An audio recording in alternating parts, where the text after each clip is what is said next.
The Sukhoi Su-30MKI represents the heavy, fourth-generation backbone of the Indian Air Force. This chart tracks the operational trajectory of IAF fighter squadrons over time.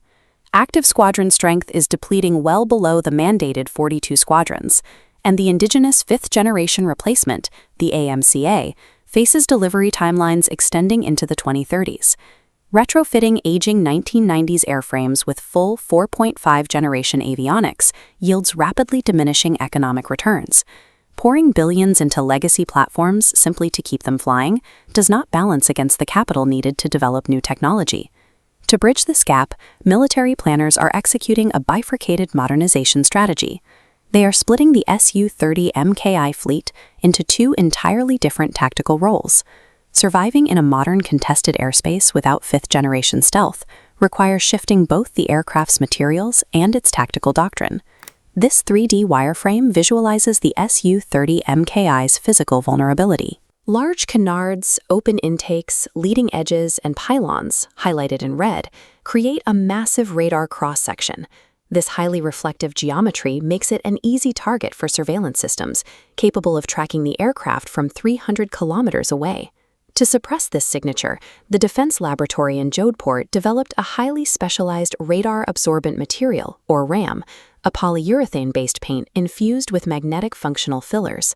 Looking at this micro-level cross-section of the RAM matrix, the physics are straightforward.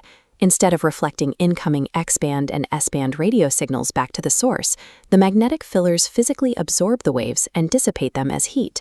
This polyurethane base maintains its structural integrity across extreme environments, operating from the -40-degree freezes of the Himalayas to the 55-degree heat of the desert. Applying this coating requires no structural redesigns to the airframe.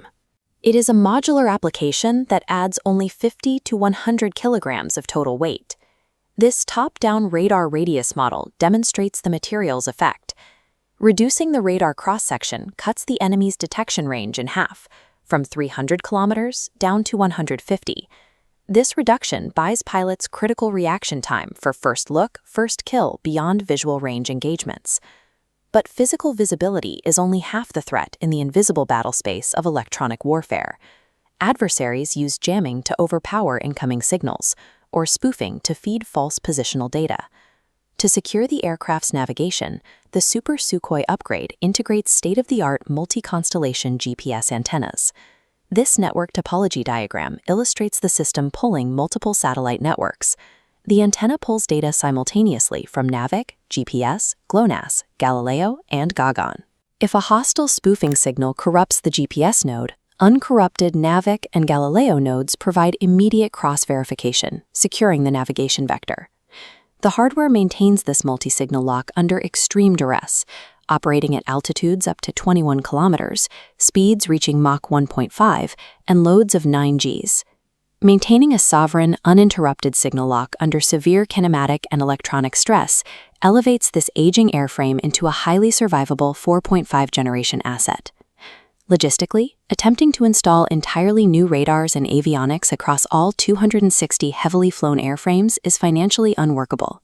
Instead, the Indian Air Force is dividing the fleet. 190 jets receive the full avionics package. Meanwhile, roughly 70 older jets will skip the expensive radar overhauls entirely. These 70 legacy airframes are undergoing structural life extensions to serve an entirely new operational purpose, operating as dedicated long-range missile carriers. They will deploy heavy standoff payloads, carrying multi-ton munitions like the BrahMos A supersonic cruise missile, the Astra, the Rudram, and CATS Hunter drones. This strategy mirrors the United States Air Force's use of the B-52, where legacy airframes are maintained as high-capacity delivery vehicles for next-generation standoff weapons. This tactical map visualizes the new doctrine in action. Upgraded Super Sukhois push deep inside contested airspace to clear the skies, while legacy missile carriers loiter 400 kilometers behind the front lines to launch standoff munitions over the horizon. By decoupling the fleet into specialized roles, the military increases its available combat mass and lethality without exhausting defense budgets on uneconomical legacy upgrades. Applying radar absorbent coatings costs roughly 2 to 3 crore rupees per aircraft. That is a fraction of the capital required to procure entirely new stealth fighters. This pragmatic upgrade buys the Indian Air Force a secure, highly lethal operational window spanning from 2030 until the fifth-generation AMCA achieves full certification.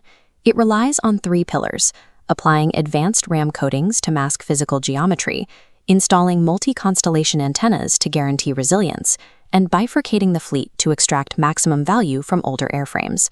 The Super Sukhoi program does not attempt to force an older jet to become a true stealth fighter.